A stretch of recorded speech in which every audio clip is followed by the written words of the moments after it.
los fariseos, por tanto estudiar la Torá, por tanto estudiar la ley de Dios, terminaron tergiversando, terminaron agregando cargas y pesos que jamás estuvieron dentro del plan de Dios.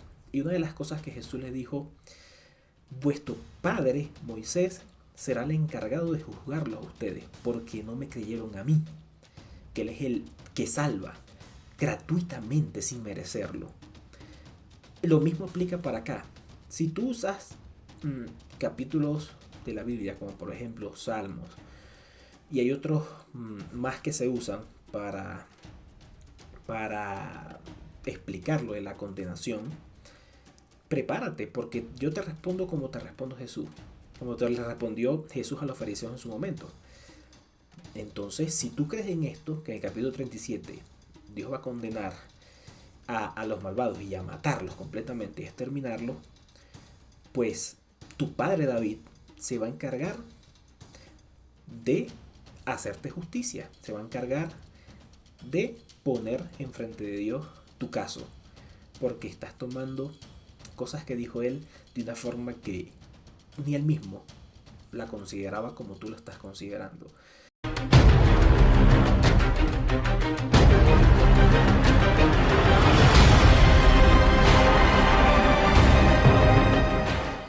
Hola, ¿qué tal? Sé muy bienvenido a este canal Mensajero Gabriel, donde tratamos de llevar la verdad que el Señor nos ha ido revelando poco a poco en este proceso de lo que significa, de lo que implica ser cristiano. Hoy vamos a tocar un tema muy particular, ya que yo, en lo personal y según el conocimiento que Dios me ha dado, creo en la reconciliación de toda la humanidad para con Dios. ¿Qué significa esto? Significa que la gracia de Dios, mediante el sacrificio que hizo Jesús en la cruz, va a llamar a toda la humanidad al arrepentimiento y a que finalmente el desenlace final es el exterminio del pecado y de la muerte, para que podamos entonces vivir en un mundo de paz, de armonía, reinando junto con Dios en la Nueva Jerusalén. Sin embargo, hay muchas personas que de alguna forma atacan el mensaje de la cruz, que es el mensaje de la salvación, de acceso para toda la humanidad,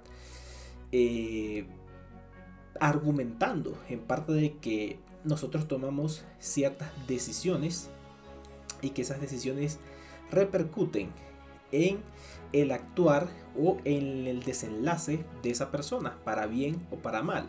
Pero realmente esto, a la luz de la Biblia, nosotros podemos observar muchas historias, por ejemplo en la de Jonás, de muchos profetas, de incluso de Abraham mismo, donde a pesar de las decisiones, Dios nunca, pero nunca lo desamparó. Siempre estuvo orientándolo, a pesar de que muchas veces tomaban malas decisiones.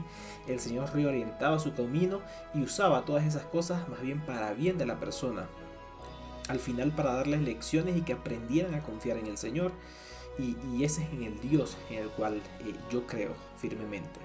Sin embargo, hay personas que atacan este tipo de mensajes usando algunos versículos de la Biblia, para desvirtuar o hacer ver de que definitivamente hay personas que se van a perder por sus malas decisiones, y hay personas pues que se van a salvar por sus buenas elecciones, cosa que es hasta contraproducente, porque realmente a la luz de la escritura no hay justo ni aun uno.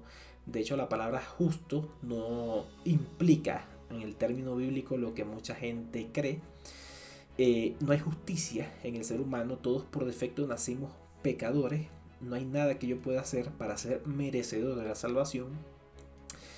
Y en consecuencia, uno de los capítulos usados para desvirtuar este tipo de mensajes es, por ejemplo, el Salmo 37. Entonces quiero que nos enfoquemos en este estudio y profundizar en el Salmo 37. ¿Significa realmente lo que está diciendo acá David, que Dios va a destruir por completo al pecador, que hay quienes no se van a salvar?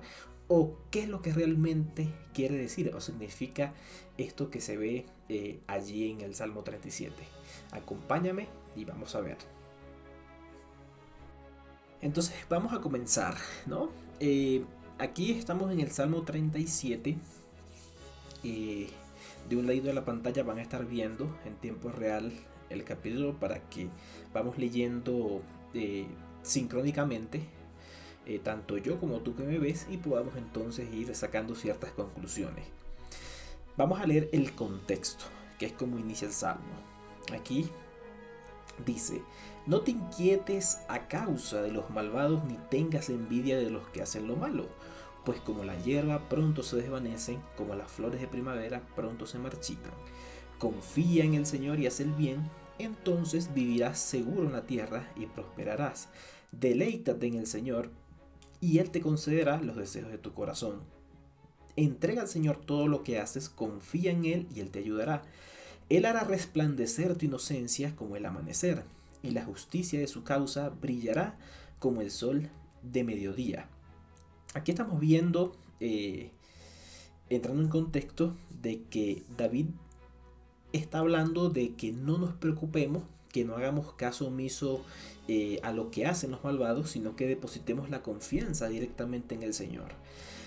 Pero más abajito vemos uno de los versículos, en el versículo 9, uno de los versículos usados para decir que Dios va a destruir a los pecadores.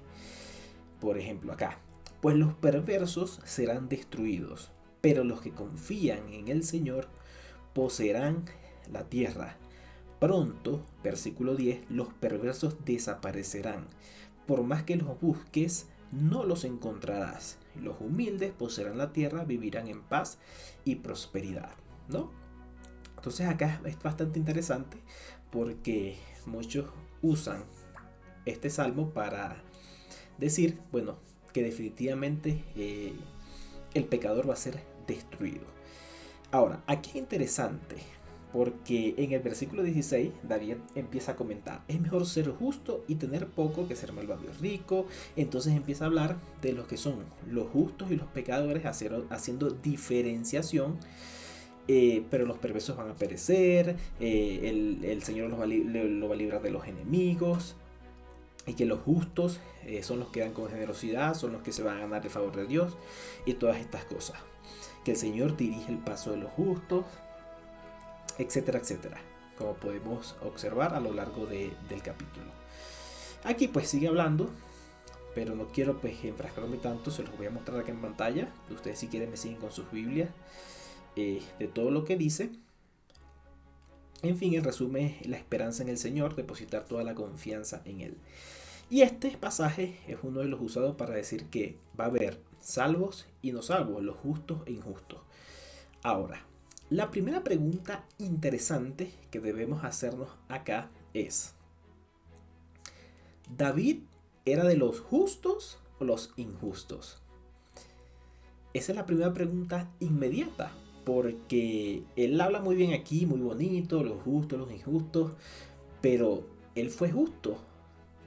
¿No fue este David el que traicionó a uno de sus oficiales acostándose con su esposa?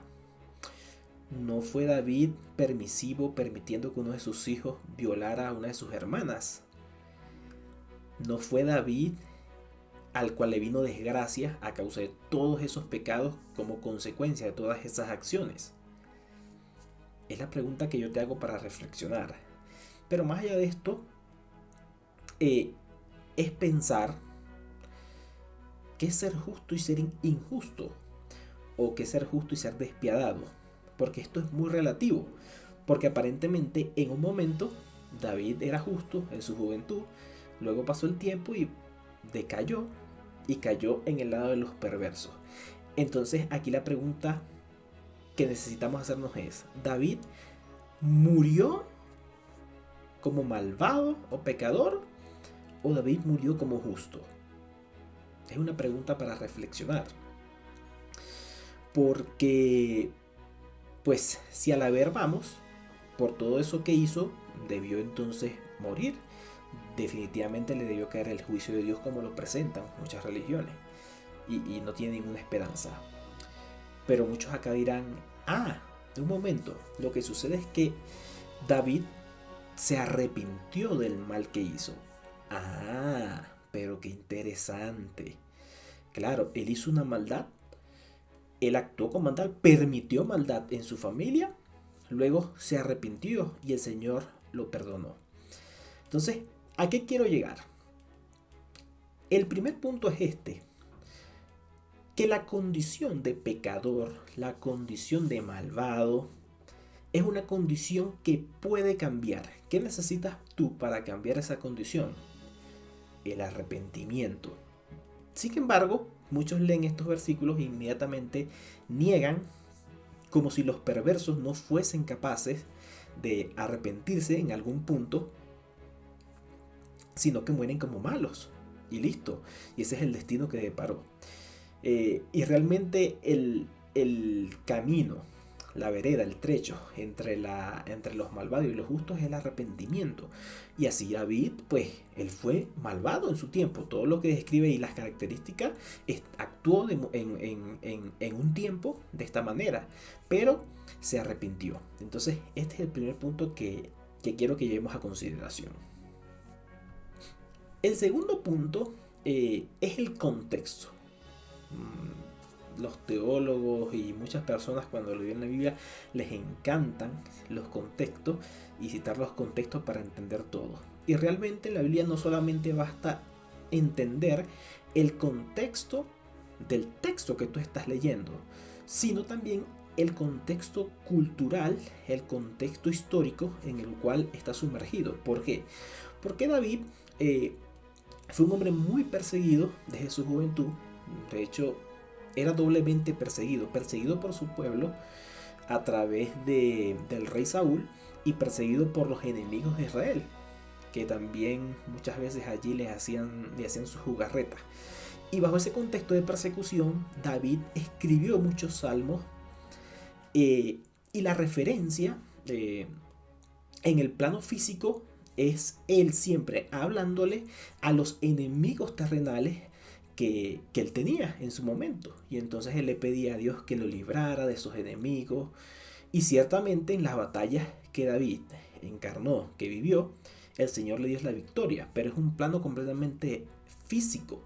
El problema aquí, que es el segundo punto al que quiero llegar, es que mucha gente espiritualiza o quiere hacer una enseñanza espiritual de la salvación o la perdición definitiva basado en un versículo cuyo contexto histórico está pues contextualizado, valga la redundancia, en una experiencia humana netamente, porque aquí David estaba sufriendo persecuciones y él siempre escribía muchos salmos en contra de sus enemigos, que el Señor haga algo para librarlo de las manos de sus enemigos, de las manos de Saúl. Por eso escribió el Jehová es mi pastor, nada me faltará, porque estaba sufriendo persecución. Y entonces ese es el contexto. De hecho, tú me dirás, bueno, puede ser, pero son inferencias humanas. Realmente no lo son. Y eso es lo que quiero que me acompañes a ver ahora.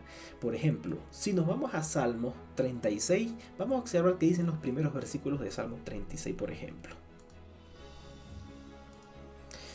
Muy bien, entonces vamos a leer el Salmo 36, los primeros 7 versículos. Dice: a los malvados el pecado les susurra en lo profundo del corazón. Nótese que están hablando nuevamente, haciendo una referencia a los malvados de David aquí, ¿no? No tienen temor de Dios en absoluto, ciegos de presunción, no pueden ver los perversos que son en realidad. Todo lo que dicen es retorcido y engañoso, se niegan a actuar con sabiduría o a hacer el bien. Se quedan despiertos por la noche, tramando planes pecaminosos. Sus acciones nunca son buenas, no hacen ningún intento por alejarse del mal. Ahora fíjate cómo cambia aquí la perspectiva a partir del capítulo 5, del versículo 5 de este capítulo 36, dice: tu amor inagotable, oh Señor, es tan inmenso como los cielos. Tu fidelidad sobrepasa las nubes, tu rectitud es como las poderosas montañas, tu justicia como la profundidad de los océanos. Tú cuidas de la gente y de los animales por igual, oh Señor. Versículo 7. Qué precioso es tu amor inagotable, oh Dios. Note aquí, todos los seres humanos, todos encuentran refugio. ¿Refugio de qué? Refugio del pecado. ¿Por qué? Porque David en su momento pecó y él encontró refugio en el Señor al arrepentirse. Esto es lo que David está transmitiendo aquí. Los alimentas con la abundancia de tu propia casa y les permites beber del río de tus delicias. Pues tú eres la fuente de la vida, la luz con la que vemos. Entonces es interesante. Fíjate que entonces aquí parece que David está empezando como que a contradecirse, porque primero estaba hablando de la destrucción de los enemigos, aparentemente, y ahora dice que el Señor, en su amor inagotable, en él todos los seres humanos encuentran refugio y una oportunidad para salvarse, porque él es fuente de vida y la luz de nuestros ojos. Ahora vamos a leer, este es el capítulo anterior al 37, que es el 36. Ahora vamos a leer el 38. Fíjense que en el capítulo 38 aquí vemos a un David actuando otra vez de manera parece hasta contradictoria, y es lo que yo les comentaba. Aquí David muestra su estado de pecador y cómo el Señor lo rescató, que es al punto al cual yo quiero llegar. Dice: oh Señor, no me reprendas en tu enojo, ni me disciplines en tu ira. Pero ya va, luego él no se había hecho pasar que era el justo en el capítulo 37, y aquí se está declarando más bien un culpable. Tus flechas me han herido muy adentro y tus golpes me aplastan. Debido a tu enojo, todo mi cuerpo está enfermo, mi salud está arruinada. Aquí en el versículo 5, mis heridas se infectan mal olor a causa de mis necios pecados. Me retuerzo, atormentado por el dolor. Todo el día es lleno de profunda tristeza. Mi salud se arruina, estoy agotado, destrozado. Versículo 9. Señor, tú sabes lo que anhelo. Oye todos mis suspiros, mi corazón late aceleradamente. Se me acaban las fuerzas y estoy quedando ciego. Mis seres queridos y amigos no se acercan por temor a la enfermedad. Hasta mi propia familia se mantiene a distancia. Todo esto consecuencia de todas esas cosas que ya comentamos anteriormente. Los que desean mi mal hacen planes para arruinarme. Se pasan día maquinando su traición. Versículo 13. Pero yo hago oídos sordos a sus amenazas, me quedo callado ante ellos, como quien no puede hablar. Opté por no oír nada y tampoco respondo. Pues a ti te espero, oh Señor. Tú debes responder por mí, oh Señor mi Dios. Dije en oración: no dejes que mis enemigos se burlen de mí, ni que se regodeen en mi caída. Fíjense cómo ahora David como que clarifica de en qué contexto es el cual está hablando. Entonces, recordemos que los justos no nacen, ni tampoco se hacen. El único que los puede hacer justos es Cristo a través de la cruz, en favor de nosotros ante el trono de Dios. David no era justo, ni más faltaba. David está haciendo una comparación entre justo e injusto, porque él mismo se considera un injusto, como estamos viendo en el capítulo 38. Una persona malvada que hizo actos abominables y malos ante el Señor. Mas sin embargo, él espera en el Señor. ¿Por qué? Porque como vimos en el capítulo 36, el amor inagotable del Señor es muy grande y Él es refugio para todos los seres humanos que lo buscan.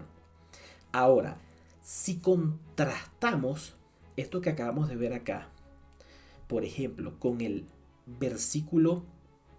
con el capítulo 45 de Isaías, donde dice, aquí se los dejo, el Señor está hablando, dice allí el profeta: así dice el Señor,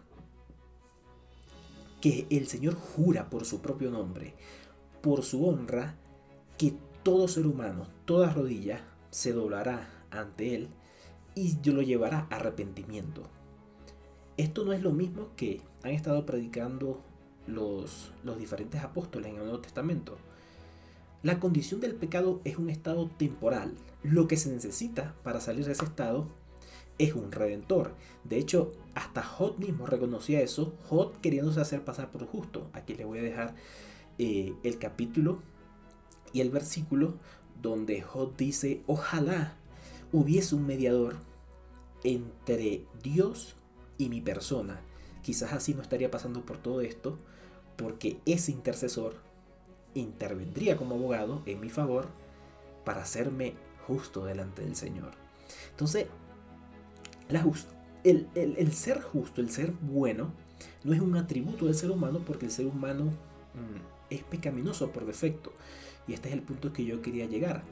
Porque hoy día, lamentablemente, incluso en las religiones se practica que los actos que yo hagan son los que determinan si me voy a salvar o no, negando así a los apóstoles y la gracia por completo, porque los apóstoles dijeron claramente, Pablo dijo que la gracia es un don inmerecido, no hay nada que yo pueda hacer para ganarme ese favor, ni para ganarme la salvación, y esto es lo que nosotros debemos entender y es el llamado a esto.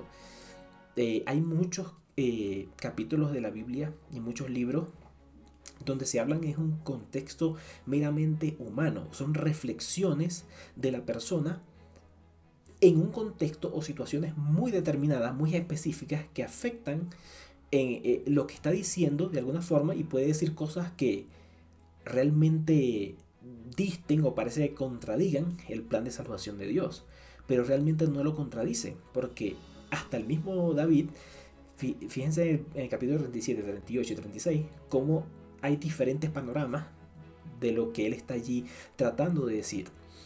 ¿A qué quiero ir con esto para concluir este video, mi querido y mi estimado amigo y hermano que me ves? No pongas la salvación en tus méritos o tus fuerzas, porque ya eso lo intentó mucha gente en el pasado, y uno de los claros ejemplos en la Biblia es Job, que intentó justificarse por sus actos, y sin embargo ya sabemos cómo se desarrolló la historia y cómo Dios lo hizo entender que si él es salvo era por la gracia de él. No actuemos tampoco como los fariseos. Fíjense que en cierta ocasión los fariseos, por tanto estudiar la Torá, por tanto estudiar la ley de Dios, terminaron tergiversando, terminaron agregando cargas y pesos que jamás estuvieron dentro del plan de Dios. Y una de las cosas que Jesús les dijo: vuestro padre Moisés será el encargado de juzgarlos a ustedes, porque no me creyeron a mí, que él es el que salva gratuitamente sin merecerlo. Lo mismo aplica para acá. Si tú usas capítulos de la Biblia, como por ejemplo Salmos, y hay otros más que se usan para explicar lo de la condenación, prepárate, porque yo te respondo como te respondo Jesús, como te le respondió Jesús a los fariseos en su momento. Entonces, si tú crees en esto, que en el capítulo 37 Dios va a condenar a los malvados y a matarlos completamente y a exterminarlos, pues tu padre David se va a encargar de hacerte justicia, se va a encargar de poner enfrente de Dios tu caso, porque estás tomando cosas que dijo él de una forma que ni él mismo la consideraba como tú lo estás considerando. Y entonces ustedes son padres de David, no son hijos de David, y no son hijos de Cristo directamente, quien fue el que mostró que no hay méritos en nosotros para ganarnos la salvación, sino que la salvación es gratuita y merecida. Y bueno, como siempre, espero que este video haya sido de bendición, que haya sido de claridad, de entendimiento sobre este punto, que no todo lo que leemos en la Biblia lo podemos tomar de forma literal, sino hay que entender los contextos y por qué se dice lo que se dice y compararlo con un así dice el Señor. Recordemos que Satanás, cuando tentó a Jesús, dijo: el Señor dijo, y Jesús respondió: el Señor también dijo.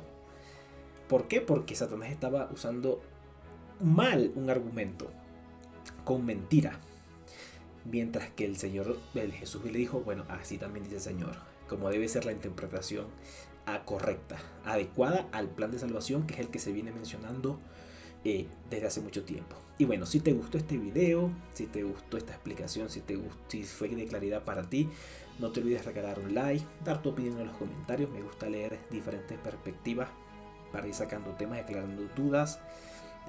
Suscríbete a este canal, activa las notificaciones para que siempre estés enterado de nuevos videos cuando los suba, y que el Señor te bendiga, te ilumine y te dé mucho conocimiento. Hasta luego. Chao, chao.